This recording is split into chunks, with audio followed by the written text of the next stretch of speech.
अस्सलाम वालेकुम। मैं हूं आपकी मेज़बान मेमोना गुल चौधरी। आज हम लोग एक ऐसे प्लेटफॉर्म पे मौजूद हैं जहां पे मज़लूम की आवाज़ को बुलंद किया जाता है। जी नाज़रीन, हमारे साथ एक ऐसी फैमिली मौजूद है जिनके खून के रिश्ते उनके जान के दुश्मन बन चुके हैं और वजह सिर्फ एक जायदाद है। जी नाज़रीन, इस वक्त हमारे पास मौजूद हैं रज़िया बानो, जो कि मुगलपुरा की रिहायशी हैं। गुजरावाला से ब्याह कर इनको लाहौर में लाया गया और हमेशा से तशद्दुद का निशाना ही बनाया गया। यानी कि कहना ये चाहूँगी कि क़यामत खुद बताएगी क़यामत क्यों ज़रूरी थी। और अपने इस प्रोग्राम में मैं CCPO साहब से रिक्वेस्ट करूँगी कि प्लीज़ खुदारा इस फैमिली को बुलाकर खुद इसका मसला हल किया जाए। आप खुद इसका मसला देखें कि आखिर 1993 से लेकर 2022 तक कोई भी पुलिस अफसरान इनकी मदद क्यों नहीं कर सका। क्या जालिम का जुल्म इतना बड़ा हो गया है कि कानून का हाथ छोटे पड़ गए हैं? क्या अदालतों में इंसाफ नहीं रह गया? क्या इंसाफ सिर्फ ऊपर वाली ज़ात से ही मांगना पड़ेगा? क्या पंजाब पुलिस में काली भीड़ें जो हैं वो इसी तरह पंजाब पुलिस का नाम बदनाम करती रहेंगी? खैर, मैं अभी आपका इस स्टोरी का जो बाकी मौक़िफ़ है वो सारा आपसे डिस्कस करवाऊंगी, लेकिन रज़िया बानो के थ्रू ही, जो कि मेरे पास इस वक्त मौजूद हैं। और वो मेरे पास इसलिए चल के आई हैं कि एक सहाफ़ी उनकी आवाज़ बुलंद करे, एक सहाफ़ी उनको इंसाफ दिला सके। और मेरी ये CCPO साहब से रिक्वेस्ट है, मेरी DIG साहब से रिक्वेस्ट है, मेरी SP इन्वेस्टिगेशन साहब से रिक्वेस्ट है कि बराए मेहरबानी आप लोग खुद इस स्टोरी को देखें, इस केस को देखें और इसको हल करने की कोशिश करें। तो आइए बात करते हैं रज़िया बानो से। अस्सलाम वालेकुम। जी वालेकुम अस्सलाम। जी बाजी, कैसी हैं आप? अल्लाह का शुक्र है। अच्छा, मुझे ये बताइएगा कि कब आपकी शादी हुई है? मेरी 1990 में स्टार्ट में शादी हुई थी। तो मेरा शोहर जो था ना, शुरू में ठीक नहीं था, बीमार था। तो ये ना इनकी फ्रूट मार्केट में ना आड़त है इनकी, मेरे देवरों की ना। तो जब मेरी शादी हुई थी, मेरा ससुर फोत हो चुके हुए थे। तो मुझे इतनी ज़रूरत भी नहीं थी इतने पैसों की, मुझे नहीं पता था ये कमाता कुछ भी नहीं है। तो मुझे सिलाई वगैरह आती थी, सिलाई करती थी। तो फिर बाद में अल्लाह पाक ने मुझे बेटियां दी 2, फिर बेटे दिए। तो फिर आस्ता आस्ता जो है ना मेरे ऊपर ये बोझ बढ़ने लगा। तो बच्चों के अखराजात थे, दूध वगैरह का था, फिर मैं सिलाइयाँ कढ़ाइयाँ वगैरह करती थी।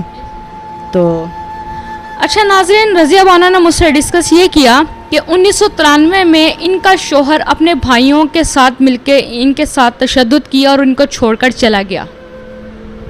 1993 से 1996 तक इन्होंने सिलाई कढ़ाई का काम सीखा और अपने सैलून का काम सीखा, जिसके बाद इन्होंने 1996 में ये काम जारी करते हुए अपने बच्चों का पेट पालना शुरू कर दिया। जी रज़िया, मुझे बताइएगा आपने ये ब्यूटी पार्लर का काम और सिलाई कढ़ाई का काम कब से स्टार्ट किया? ये मैंने 1996 में मैंने शुरू किया हुआ था। पहले भी मैं कर रही थी। 1996 में मैंने फिर सैलून का सीखा, तो घर में मैं कर रही थी। तो फिर मेरा शोहर जो है ना मेरे बच्चों को छोड़ के चला गया, 7 माह रहा इधर अपने भाइयों के घर ही। तो फिर मैंने ये PC होटल में मैंने जॉब की।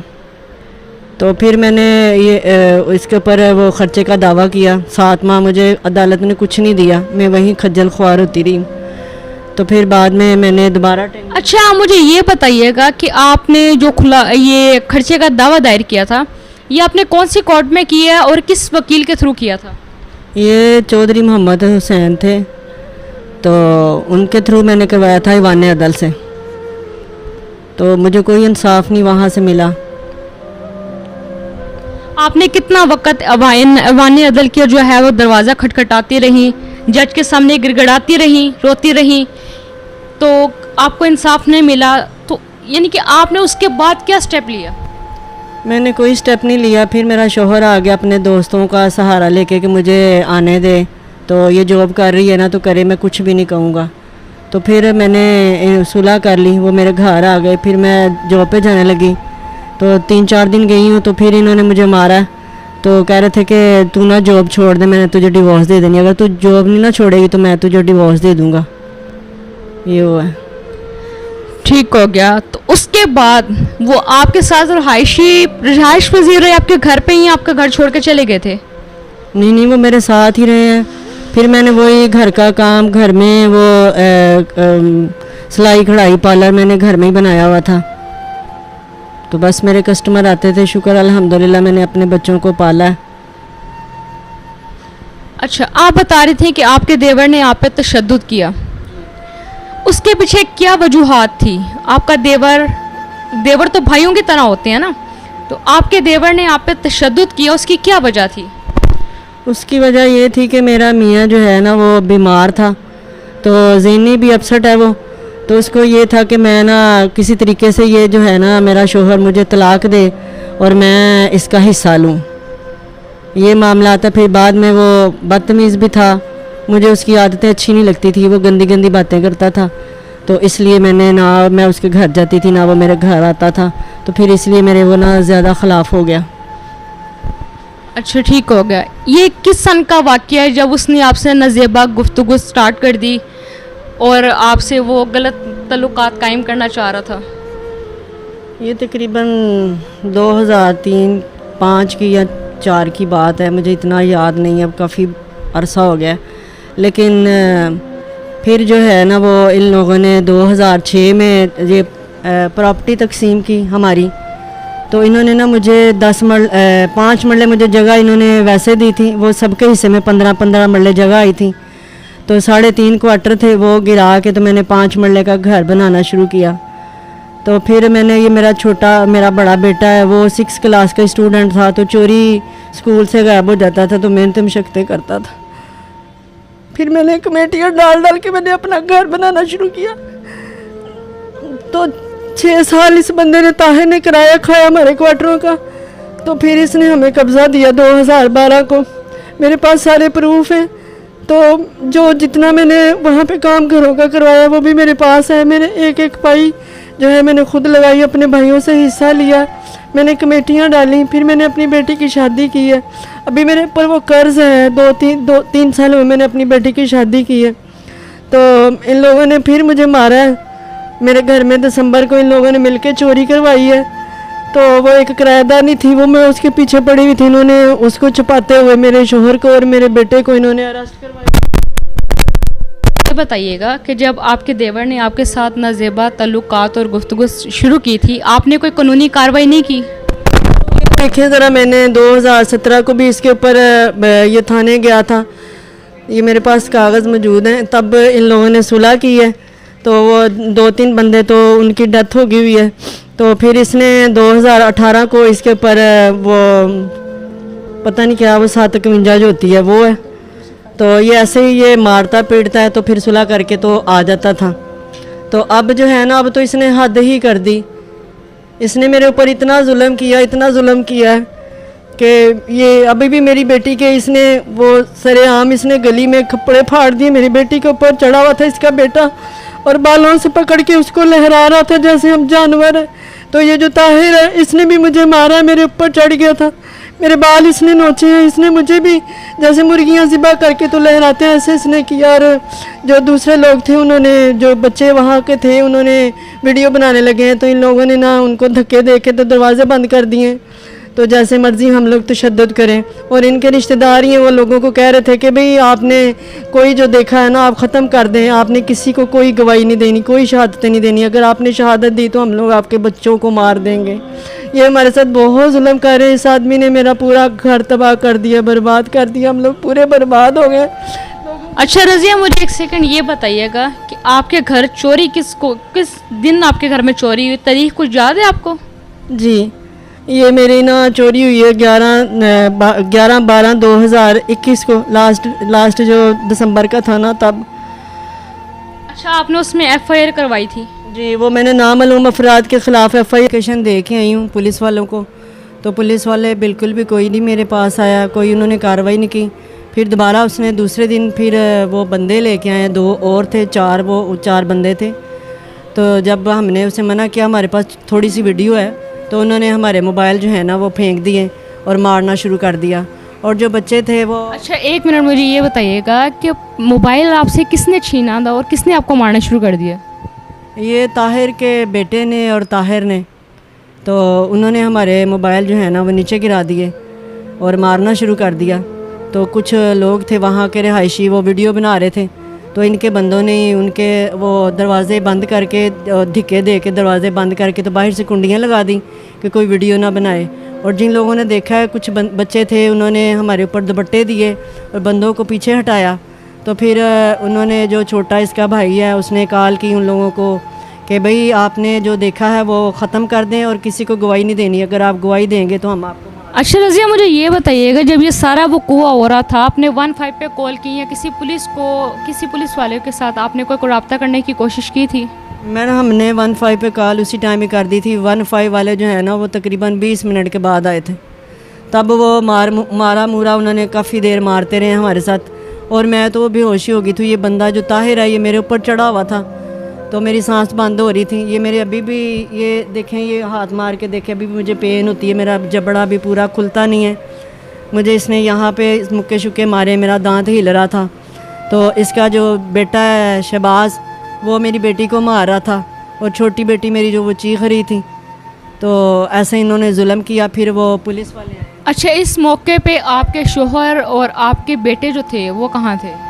जो मेरा बड़ा बेटा ना, वो तो बेचारा सुबह को 9 बजे जाता है, वो रात को 10-11 बजे आता है, तो वो तो घर पे ही नहीं था। बस मोहल्ले वाले थे और बच्चे छुड़ा रहे थे, वो उनको भी मार रहे थे। 20 मिनट के बाद जो पुलिस आपके पास आई थी, उन्होंने क्या एक्शन लिया उनके ख़िलाफ़? उन्होंने कोई एक्शन वगैरह नहीं लिया। तो उन्होंने यही कहा था कि आप थाने चलें। तो ये तब पास ही थे।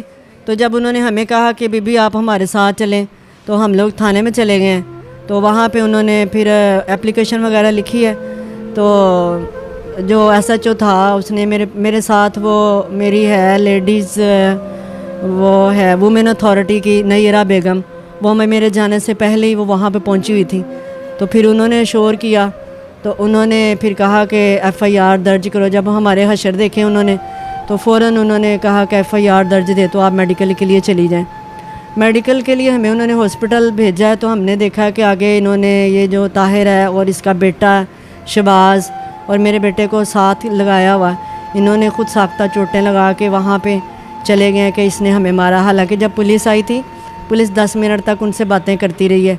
तो फिर बाद में ये चोटें लगा के उधर हॉस्पिटल चले गए कि इन्होंने भी हमें मारा।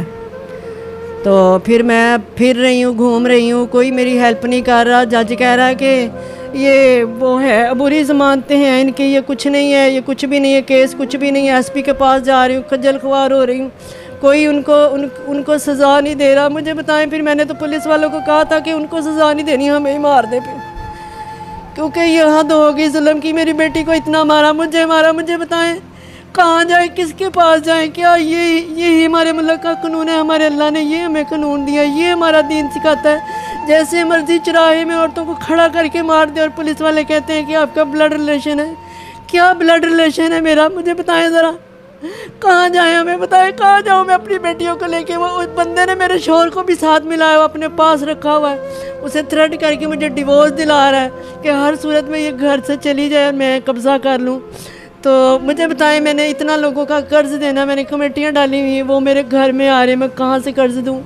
आप मुझे सिर्फ इतना बताइएगा कि आपकी FIR के बाद कोई भी एक्शन नहीं हुआ? पुलिस ने किसी किस्म का कोई एक्शन नहीं लिया? कोई एक्शन नहीं लिया। उनको वो कॉल कर देते हैं कि भी तेरे ऊपर पर्चा हो गया है, फिर वो जाता बुरी ज़मानत करवा लेता, कोई उसको कुछ भी नहीं करता। वो ऐसे। अच्छा, किस पुलिस स्टेशन में आपका केस जो है चल रहा है? जी, ये थाना गाज़ियाबाद में चल रहा है।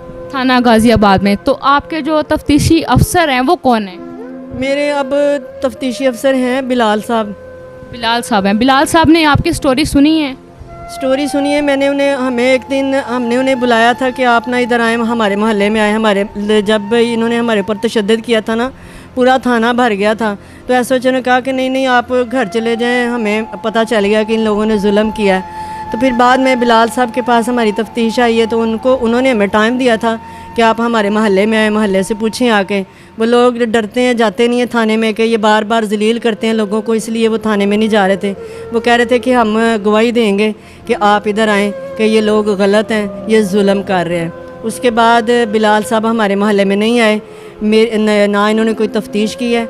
और हमारी 17 तारीख थी, तो पुलिस वाले कह रहे हैं कि ये ना तफ्तीश मुकम्मल होगी, हालांकि तफ्तीश तो मुकम्मल ही नहीं हुई। उन्होंने हमारी शहादतें ही ली, गवाहियाँ ही नहीं ली। यानी कि बिलाल साहब आपके मोहल्ले में नहीं आए हैं? नहीं आए, बस शुरू में ही आए हैं, उसके बाद नहीं आए। कह रहे थे कि मैं आऊँगा तो नहीं आए। आपने दोबारा उनसे रब्ता करने की कोशिश की है? मैंने उन्हें कहा था, लेकिन वो कह रहे थे कि वो मैं 9-10 मुहर्रम में वो इनकी ड्यूटियाँ लगी हुई थी, मैं आऊँगा, लेकिन उसके बाद नहीं आए। 9वें-10वें मुहर्रम के बाद आपने उनसे रब्ता करने की कोशिश की? नहीं, उसके बाद मैंने नहीं फ़ोन नहीं उन्हें किया, ना वो आए हैं। ठीक है। आज से 2 या 3 दिन पहले आप एसपी साहब से मिली थी? एसपी साहब से मिल के आई हूँ। उन्होंने कहा था कि मैं ख़ुद तफ्तीश करूँगा, लेकिन उन्होंने भी अभी तक नहीं बुलाया। आप बता सकते हैं कि आपकी किस एसपी के साथ मुलाकात हुई है? वो नए आए हैं, पता नहीं, पहले तो ज़मानुल्लाह थे ना, तो अब नए आए हैं। मैंने उनका मोनोग्राम नहीं पढ़ा कि क्या नाम था उनका, लेकिन उन्होंने कहा था कि मैं ख़ुद तफ्तीश करूँगा, लेकिन अभी तक नहीं उन्होंने मुझे बुलाया।